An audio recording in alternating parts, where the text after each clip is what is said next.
હર હર મહાદેવ, કેમ છો બધા? મજામાં? તો એક નવા વ્લોગમાં તમારું હાર્દિક સ્વાગત છે. અને આજે આપણે વ્લોગ બનાવવાનું શરૂ કર્યું છે અને પહેલો જ વ્લોગ છે. તો આજે આપણે જવાનું છે ભગુડા, બગદાણા અને કદમગીરી. તો પહેલાં જઈશું આપણે ભગુડા, પછી જઈશું બગદાણા અને ત્યાંથી આપણે કદમગીરી જઈશું. અને વ્લોગ બનાવવાનું આજે જ શરૂ કર્યું છે, એટલે નાની મોટી ભૂલો થશે પણ પછી સુધરી છે ધીમે ધીમે. નાની મોટી નહીં પણ બહુ બધી ભૂલો થશે, પણ એ તો આગળ જતાં બધું સમજાઈ જશે. એટલે આજે આપણો પહેલો વ્લોગ છે. તો ચાલો આપણે જઈએ ભગુડા. જય મોગલમાં. જય મોગલમાં. તો આપણે જો પહોંચી ગયા છીએ ભગુડા અને મોગલમાંના દર્શન કરી લીધા છે. હવે તમને હું બતાવું વ્યૂ અહીંનો. જો કોઈ ટ્રાફિક નથી, બહુ માહોલ ઓછો છે, કેમ કે વરસાદી વાતાવરણ છે અને ચોમાસાની ઋતુ છે એટલે ઓછું પબ્લિક છે, બહુ શાંતિ છે.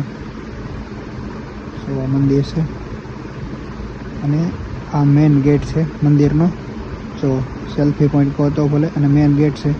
અહીંયા રોજની હજારો સેલ્ફી પડતી હશે, હજારો ફોટોસ ક્લિક થતા હશે. તો હાલો મિત્રો, આપણે આવી ગયા છીએ બગદાણા બજરંગદાસ બાપાના ધામમાં. તમને દર્શન કરાવું છું. આ બજરંગદાસ બાપાનું સમાધિ મંદિર થી પાછળની સાઈડમાં બીજું મંદિર છે, અને મેઇન મંદિર પણ તમને બતાવું. જો આ મેઇન મંદિર છે બજરંગદાસ બાપાનું, જોઈ શકો તમે.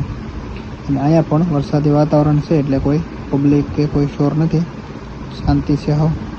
અને બહુ શાંતિથી દર્શન કર્યા છે. અને અમારે તો કેવું 30 કિલોમીટર છે એટલે અવારનવાર આવતા જ હોય છે. બગદાણાનું આ મેઇન મંદિર છે, જો તમે. અને બજરંગદાસ બાપાની તો હું તમને વાત કરવાની હોય. કચ્છથી માંડીને કચ્છપરના ઝાપા સુધી એક પણ ગામ એવું નહીં હોય કે જ્યાં બજરંગદાસ બાપાની મઢી નહીં હોય. એટલે બહુ બજરંગદાસ બાપાનું તો આપણે જેટલું બોલીએ એટલે ઓછું પડે.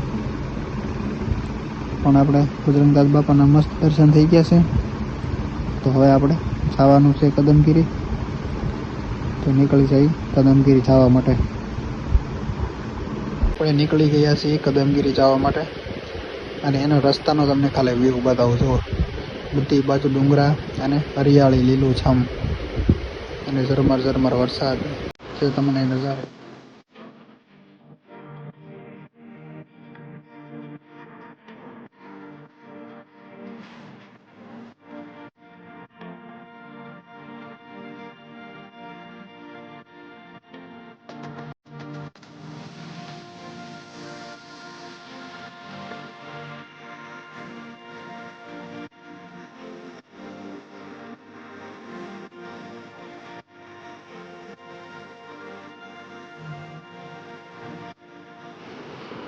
આ ડુંગરા ઉપરનો નજારો, રસ્તો તો જોડે એમ લાગે કે સ્વર્ગની સીડી હોય ને એવું લાગે છે. લીલોછમ ડુંગરો અને ઝરમર વરસાદ અને વાદળા તમે જુઓ તો એમ જ લાગે આપણે એક સ્વર્ગમાં આવી ગયા હોય ને એવું જ લાગે. એટલે તમે જોઈ શકો છો.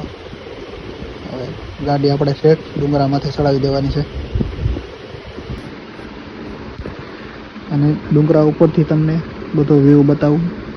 જો આ બધો ડુંગરા ઉપરથી વ્યૂ છે. અને સામે પેલો બીજો ડુંગરો છે, ત્યાં મોરારી બાપુએ મસ્ત બંગલો બનાવેલો છે. હેલીપેડ, બંગલો એવું બધું બનાવેલું છે. અને પબ્લિક પણ બહુ છે, તમે જોઈ શકો છો. આ પેલો મોરારી બાપુનો બંગલો છે જુઓ, અને નીચે હેલીપેડ પણ છે. તમને હું ડ્રોન શોટથી પણ બતાવીશ. અને આ કમળાઈમાનું મંદિર છે. અને અહીંયા ગ્રાઉન્ડમાં જો બધા ફોટોશૂટ કરી રહ્યા છે. અને અહીંયા પણ બહુ ઓછું ટ્રાફિક છે આજે, કેમ કે આગળ પરબ આવશે બધા, એમાં બહુ પબ્લિક હશે. ઉપરથી તમને વ્યૂ બતાવું છું ગ્રાઉન્ડ ફ્લોરમાંથી. આવો બધો વ્યૂ છે. આપણે જો આ રસ્તે આવ્યા છીએ, પેલો રસ્તો દેખાય છે ને, રસ્તે આપણે આવ્યા છીએ. અને ઝરમર ઝરમર વરસાદ પણ ચાલુ થઈ ગયો છે. અને કમળાઈમાંનું ભોજનાલય છે. બપોરે આવો તો પ્રસાદી પણ ચાલુ હોય છે. કમળાઈમાંનું છે. અને હવે તમને હું ડ્રોન શોટ બતાવું છું કમળાઈમાના મંદિરનો અને ડુંગરાનો.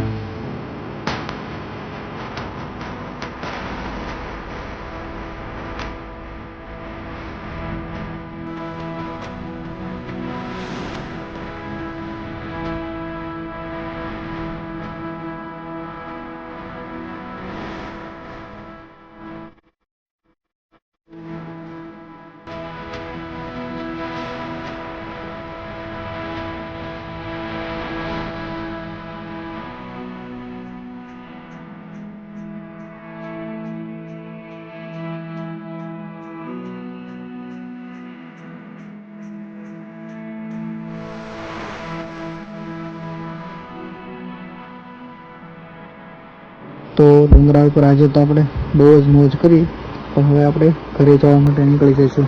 જો હવે આપણે નીચે ઉતરવા લાગ્યા છીએ અને ડુંગર નીચે જઈએ છીએ ઘર બાજુ. અને રસ્તામાં એક ઝાડ પડી ગયું છે, આપણે આગળ ગાડી ઊભી રાખી અને ઝાડને ઊભું કરીશું. અને આગળનો નજારો તમને બતાવું, વિડીયોમાં આગળ બન્યા રહેજો. તમે જોઈ શકો છો આગળ બધી ગાડી સામે આવે છે અને આ બધા ડુંગરાના વ્યૂ જુઓ. આપણને બધો નજારો જોઈને દિલ ખુશ થઈ જાય કે ખરેખર 100ની સીડી તો કદમગીરી છે. તમે એકવાર જરૂર આવજો, તમને ટાઈમ મળે તો.